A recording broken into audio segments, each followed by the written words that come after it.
Hi, everyone. Welcome back to Tim's Vinyl Confessions, and welcome back to the Kansas Deep Dive series. This is a companion show to go along with my Kansas book, Let It Be Your Guide, the Kansas album review, which is out now on Amazon. And as has been the case with all of these, I've had contributors, the many contributors that have taken part in the book. I've got one of them with me now. Chez returns, and today we are going to talk about Kansas' 1983 album, Drastic Measures.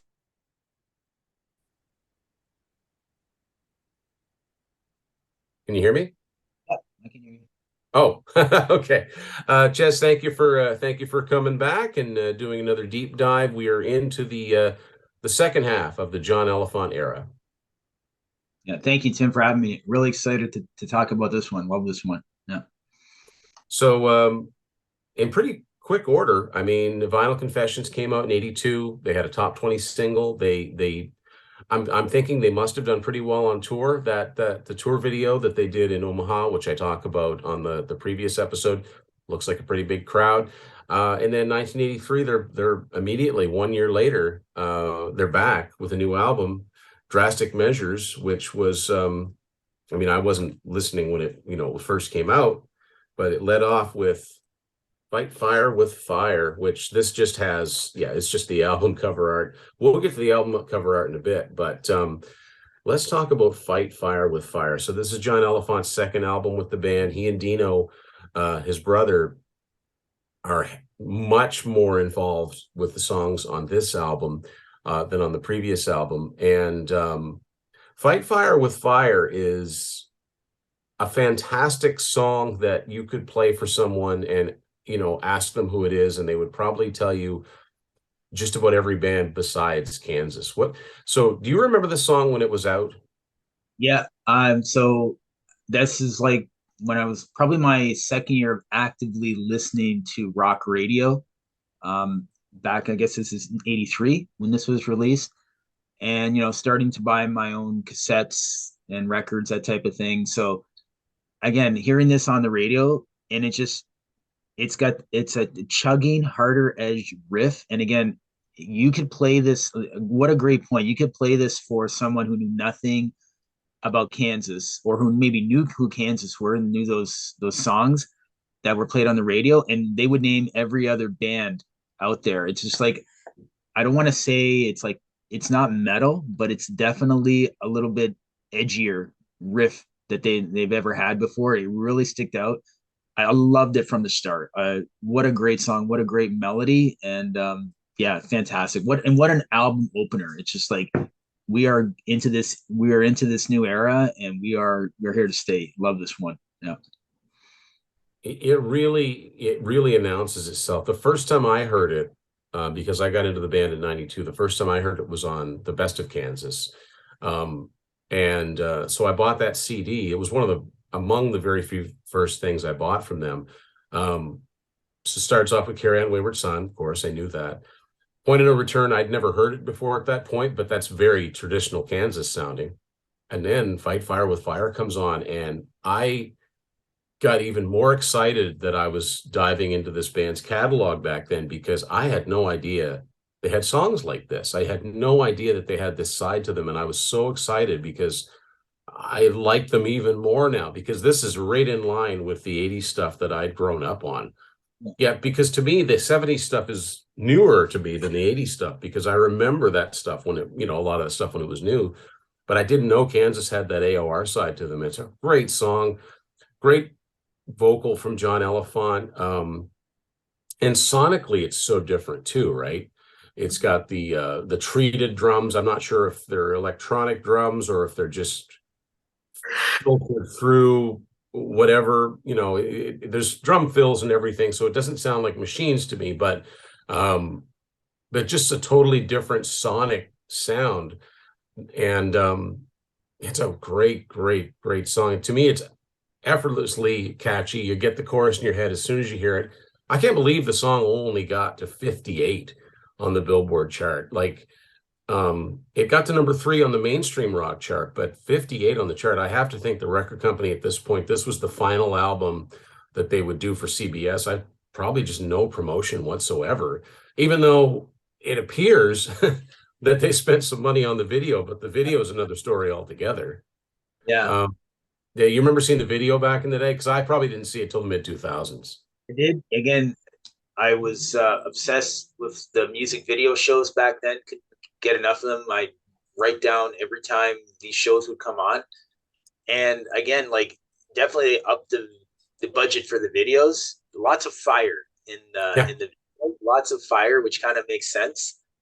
So visually, I think if the video is doing what they were doing back then, they were grabbing you, right? And I think back then, like everything looks great, right? So to me, like yeah, fire, and you got this awesome riff there, but yeah, but definitely they're a little bit more into a little bit more into the video bit budget back then, but all around it, fantastic package. Like, and yeah, they would play that video a lot, like on the rock videos shows. So, but yeah, lots of good stuff there. yeah. It's almost like it started off and they were promoting it, and then they just pulled all promotion, so it stalled where it was. But yeah, great song. And it, like I said, it's a good introduction point because somebody likes 80s rock and they want to listen to Kansas, and they're like, well, I don't know, I'm not much of a prog rock fan. Play them this song. And Oh, yeah. next up was also a single and a video. Everybody's My Friend, which is with this funny, it's kind of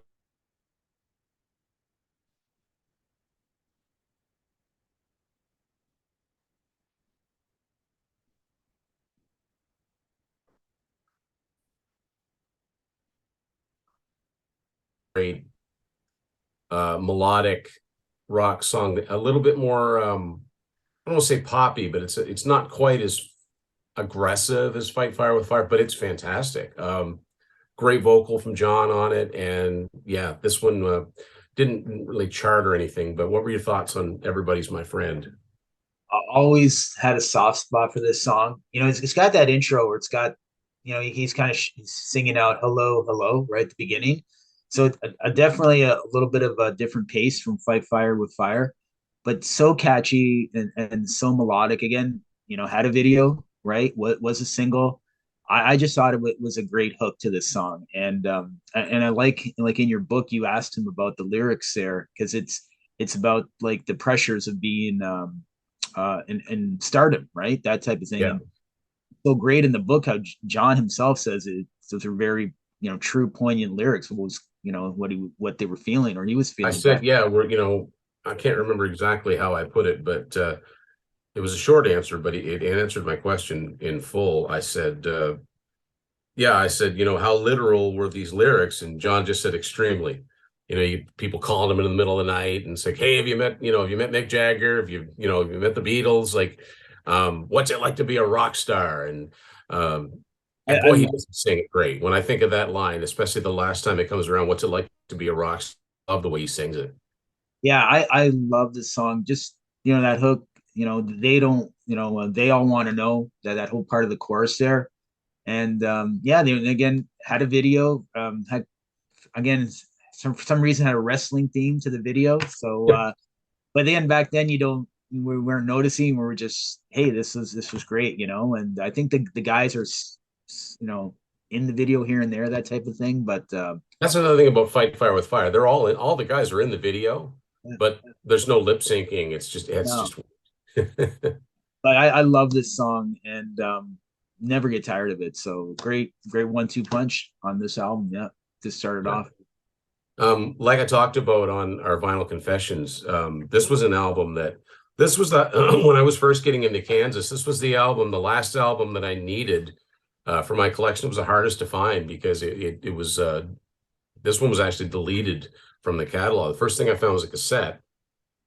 This is a Yeah, Canadian cassette. cool. Yeah, Um, so I got to hear the entire album. And the next song is one of only three songs in this album written by Kerry Livgren, and it's one of the heaviest mainstream. yeah.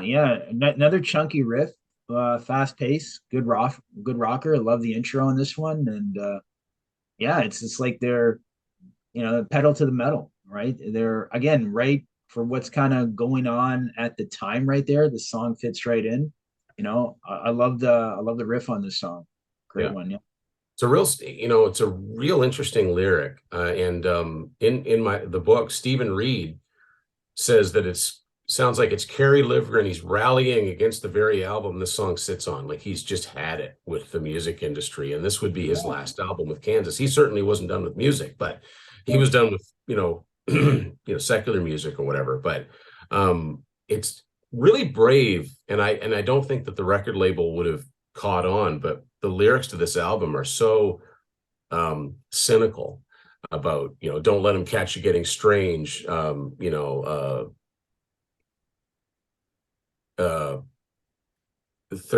how's that, 16 to 30, and move them out. Basically, it's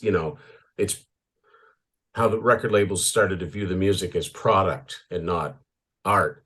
And but it's a great song, and it's got a cool midsection, and I do have to say, like, for someone coming into this, the production is very much of its time. It's Neil Kernan, which is a name a lot of you will recognize, but it's got the really, really loud electronic drum sound. And it really doesn't sound anything like traditional Kansas, whereas Vinyl Confessions, sonically and song construction wise, sounded a lot like traditional Kansas. This one, it's all bets are off. It's almost like they were like, we got to do something different if we're going to keep going. And everything on here is pretty much different. Yeah, you definitely hear the difference in the production between Vinyl Confessions this one. Yeah, of its time, and it's just like that's, I think back then, like we didn't notice those things because we were just kind of immersed. These are things like we kind of noticed like years later, but you can't fault the bands because when it's a new technology, they say, okay, let's try it. Let's see what's going You're a on. creative person, you're gonna like, maybe this might spark another idea. Yeah. If we try this sequencer, or if we try these, Yeah, this like drum trigger or the whole whatever. electronic drum, you know, talk and I guess controversies over the years. Back then, I just thought they were drums. I didn't know they were electronic drums, and that's something we kind of discovered like years later. When the bands themselves would talk about it, and then you kind of say, "Oh yeah, they're not real drums; they're electronic drums." But back then, it was just great song's a great song, and I just thought they were drums. Yeah, Unless it was a band like Def Leppard where they were very forthright about it, yeah, you know. exactly. And you'd see, okay, these got the hexagonal, drums, or like Alex Van Halen used to have those, I think they're called octobans, those long drums, Yeah, like around the time of 5150, and that's got a lot of that's got a lot of that sort of thing too. Um, and but something I did notice, and that's something else, when like I said, hearing Fight Fire with Fire on the best of, you go from Carry On Wayward Son, Point of No Return, very, very polite sort of productions, and Fight Fire with Fire is so sonically different. But one thing that it's the first time I ever actually sat behind a drum set and tried to play, it's like, okay, when I hear some of these albums, that's not what drums sound like when someone actually plays them. So yeah, something's going on. yeah. But it's a cool sound. I like it. I mean, it doesn't sound off to me because I grew up on music like this. And again, you get the songs in your head no matter what the clatter is around them. And Mainstream's a great song. It ends off side one, that is, with a totally unique song in the catalog. I just want to show the 8-track here. This is the first RCO. Really, really hard one to find too. That's great. Yeah.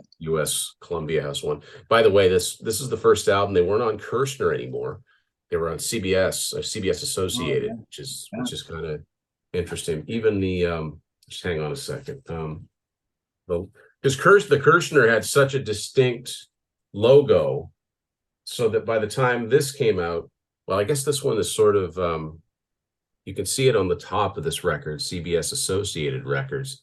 Oh yeah, That was sort of like a grab bag label that they had, that these smaller labels that kind of went under or switched distributors or whatever. This is what they did with those acts, because anyone that's, into Ozzy Osbourne will know the same thing happened to him. Like, I think after his first couple albums, he wasn't on Jet anymore. He was on CBS Associated for a few years. Anyway, Andy, it's a completely different sounding song sonically for Kansas. And I think it's a song that meant a lot to John because there's a lot in the vocal here that it's just a great heartfelt vocal. What are your thoughts on this one? Yeah, it's definite change of pace. It's a mid tempo-y keyboardy type song. There's a riff here and there on the song, but yeah, it sounds like a very personal song. You can hear in his delivery and in the lyrics there. But yeah, then we talk about that sequencing. Definitely a big change of pace, and you notice it. But again, it also proves like how good that John Elephant was. Like you can just hear this one means something to him, right? So you a lot of times, sometimes songs like this are sung by people in bands, and you know they're sung and they're great, but you don't get like the feeling what the singer is singing. This one really sounds like this is very personal to him, and it comes through in just a great vocal performance by him. Yeah, it's a misunderstood lyric because I asked him about it, and the answer's in the book, so I don't want to give, I have to leave some spoilers. Yeah. So then we flip over the side, and by the way, this album, I first found it on cassette. I eventually found the vinyl before the CD came out, and I've seen more copies of this with a promotional stamp on it from CBS than I've seen copies without. So that tells me that, this was the first Kansas album. This missed the top 40. It peaked at 41, since they started hitting the top 40 with their records, and was not certified. The odd thing is that Vinyl Confessions wasn't certified either, which is really weird to me considering it had such a big hit single on it. But anyway, so side two opens up with Going Through the Motions. This one is heavily sequenced, keyboards, maybe even a drum machine at the first of it. I'm not sure, but there's something compelling about this song. What are your thoughts on this one? Yeah, so I don't want to call it new wave, but I think it had a new wave influence. I think they were exploring, and again, this was what's great about it. I think they were exploring different genres that were going on at the time. So, it could easily have fit like on a XTC or a Fix album. But not that it sounds like those. It's just like they Yeah, were, no, I know what you mean. That's good. Those are good comparisons. yeah. And and this is what's great about them, right? It's just they weren't afraid to do that, right? It's not that they would do like a whole album like this, right? But they weren't afraid to kind of like say, you know what, we kind of like this stuff here. Let's see if we can kind of maybe write a song in the vein there. So, definitely, it comes in with the guitars there, but definitely the way sequencing goes, so I'm not calling it new wave, but new wave influence type thing, right? Kind of like because there was that genre there, and I like that genre too. So I like kind of when bands kind of take it subtly, put it into their songs. So that's the feeling I get with it. So I appreciate it. Yeah, you can definitely hear it though. Yeah. Well, I mean, look at Rush. I mean, how much they were influenced by the Police Yeah, and just great Signal example. and stuff, Yeah, yeah. and yet you didn't mistake it for anybody else but Rush. Yeah, but Going Through the Motions, what I like about it is that it fits the lyrics and the way that John comes in with standing in line at the usual. He kind of drones it's like the everyday. It literally, it's like, are you going for, are you really living? Or are you going through the motions? It's a really meaningful lyric, and the music fits it. It wouldn't make any sense if this had a really like organic live drum sound to it. And also, another main big thing that's different about this album, Robbie Steinhardt's gone. There's no violin here. Yeah, You know, yeah, that's another thing a lot of purists would say, well, that's not Kansas then, but it's definitely Kansas. It's Kansas at a very unique period in their career. yeah, exactly. Yeah, and bands evolve and bands change, and as long as you kind of keep that spirit, that's what's going to make us happy. But it's okay to like experiment here and there. Yeah. Yeah, good stuff. Another thing that's odd about this album is the cover. And I'll take it out of this is the 96 reissue. But This one's a rock candy one. Yeah, yeah, Rock Candy always does such a great job, and what's great about those, and it's almost worth getting just for, I think they talked to John Elephant in yeah. I was there. just gonna point out the liner notes for this one here. It's they talked to John Elephant a lot. He's got some excellent insights into a lot of the stuff that we were wondering. But yeah, they Yeah. did a great job as they always do. Yeah. But one thing that's kind of always confused me about this album is that I always thought that this this has to be the band members, because why would it just be some random? And the main reason for that is because this guy here, I thought, well, that's Phil Ehart with his hair slicked back. 100%. So, that maybe this is Rich Williams, They, but they got, yeah, yeah, it's a weird, and I think it was Stephen Reed that said, this disappears in a store shelf. You know, again, no logo. I understand the significance of it, drastic measures, musical measures, or, he's got like a bazooka or something, and there's missiles this is a very Cold War type of thing. But again, if you're flipping to the record racks, you wouldn't even see that. So um it seems like a missed opportunity, but you look back on it, you kind of grin and you go, well, they had to try something, right? They couldn't have, it wouldn't have made any sense in 1983 for them to put out, a Lloyd Drennan cover like Point of No Return or something like that, because that would look old to people in the record racks. They'd want people to know, here, fight fire with fire, and go get this snazzy new, album by this band Kansas. But it's just weird that it's not even the guys in the band, but I don't know. maybe like Um, the font there. They were going for that kind of like that Tron calculator yeah, logo. very much so, very Yeah. much so. And so, Yeah, yeah, great point there. Like, if you're flipping through the new release bins, you could totally blink and you would miss that one. Right. Exactly. yeah. Nothing really sticking out to you. But yeah, that to me, I thought that was the band too. I thought they were just kind of dressed up as characters. And then again, one of those great things about years later, you say, "Oh wow, that wasn't the band," you know. Yeah. So yeah, Mike Ladano had a funny point. He was naming off who they looked like to him, and I'll leave that for people to discover. But um next up is another, I think, sort of another new wavy song. They kind of put them together with Get Rich. yeah, I had the same thing. So again, it kind of interesting that they were back to back. They kind of did those songs again. Um, again, like I had done exploring that Rhythmics Fix XTC vibe, not copying it, but just influenced by it. But interesting, again, we talked about the sequencing. Interesting that they would put these kind of like back to back, but kind of makes sense, right? It's kind of like, okay, here's kind of like the essence of the album. We got those rockers and we got that great ballad, and then say, okay, we're taking a little bit of a break here, but definitely again, but not afraid to experiment with what was going on, not copying it, but it's definitely got this the spirit of that. So yeah, and again, I appreciate that, and I like it. I like that song. Yeah, and it again, lyrically it says something as well.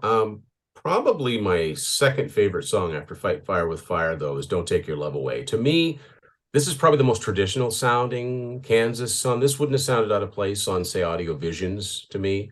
That's a great melodic song. Should have been a single, and great guitar work in it.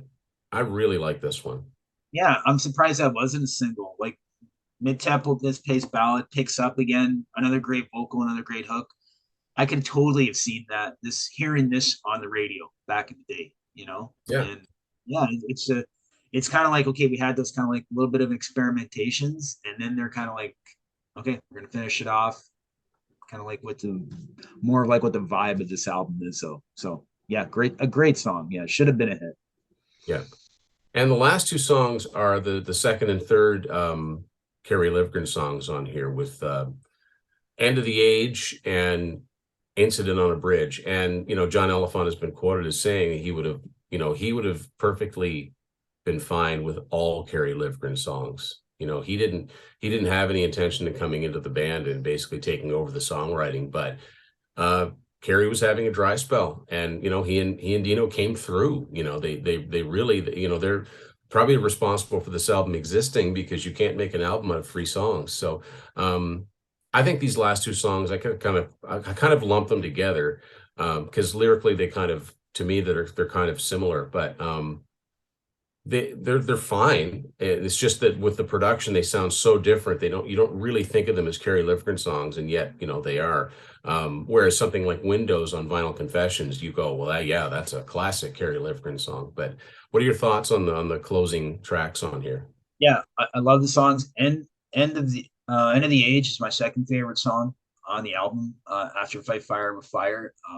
Again, I love that. Again, what's interesting, and you make a great point. What's interesting about the Rock Candy release, when they talked to John Elfont, he makes that comment that this album could have used more Kerry Livgren, right?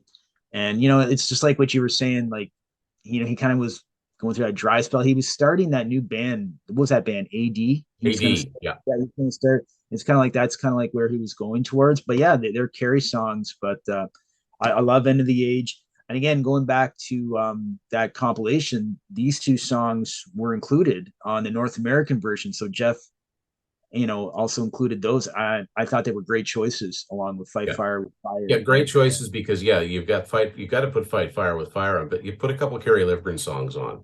Yeah, and they're great songs. I like love End of Age. Incident on a Bridge, cool piano intro kicks I in. love it. Yeah, love the piano. Good chorus. It's a nice song. It's melodic again. And again, I think those two songs it's just kind of yeah, it's kind of saying, well, yeah, I guess he was kind of he only had like the three co-writes on this album or the three songs that Carrie had. I'm not quite sure, but it's almost like, hey, you know what?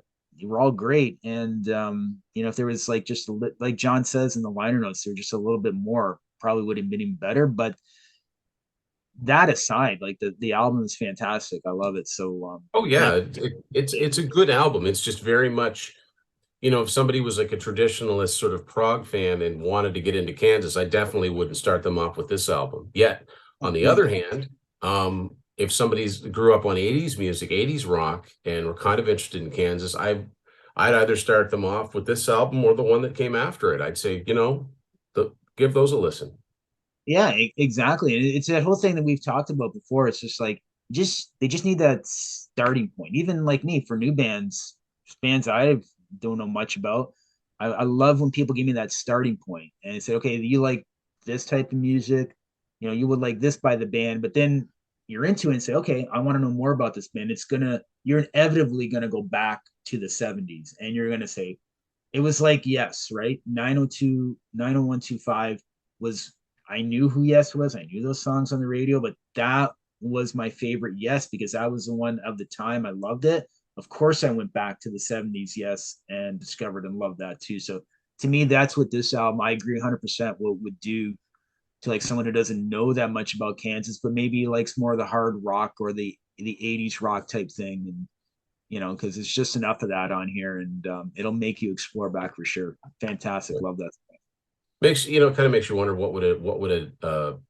if this lineup had stayed together, what would another album have sounded like? I'm thinking it would probably have sounded much like this one. Yeah, for sure. Yeah, and again, it's kind of like one of those what ifs, right? Like, I wonder what would have that third album would have been like. Like where would they have gone? Because they show on here they weren't afraid to experiment, like with kind of like those new wavy songs on there, that type of thing. So yeah, it's kind of one of those what ifs, but all good stuff, all good. So there you go, guys. That's our deep dive on Drastic Measures, 1983, the last Kansas album that they did for CBS. Things were about to change, well, drastically. But we should also, real quick at the end, we should also talk about, if we're talking about the John Elefant era, we should talk about Perfect Lover, which was the new song that was recorded. I guess, according to John himself, it was recorded specifically for the best of that came out the following year, and yet it's been omitted from the reissued versions. But I think it's a perfectly good song. Would have fit right in on this album. Oh, I love that song. Yeah. And again, I'm surprised Rock Candy didn't pick it up as a bonus track because it was of like that era. But yeah, would have fit right in. Interesting, yeah, because like what you said, it was made for that greatest hits album. And I didn't It know was that. it I was like thought, the bait to get people to buy yeah. songs they already had. And that was the first time I heard it was on that greatest hits album. And I thought, gee, what album was this on? Or was this like a leftover? Because interesting, like if that was on this album, that would even propel them more, I think. But I think so. perfectly Yeah. fine. Again, of would it fit right in? Great melodic rock song for what was going on at the time. Love that song too. Yeah. Yeah.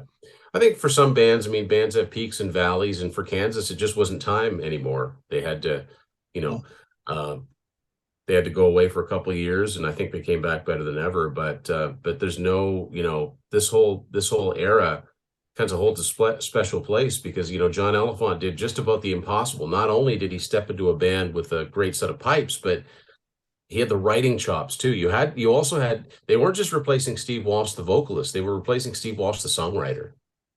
Yeah, and that was what's great about him and his brother. Like they knew how to write songs. They were songwriters, and they brought those songs to the band, and like they have that asset going for them. So yeah, big shoes to fill, but they did a fantastic job. So Drastic Measures, 1983, this edition of the Deep Dive. Don't forget, let it be your guide.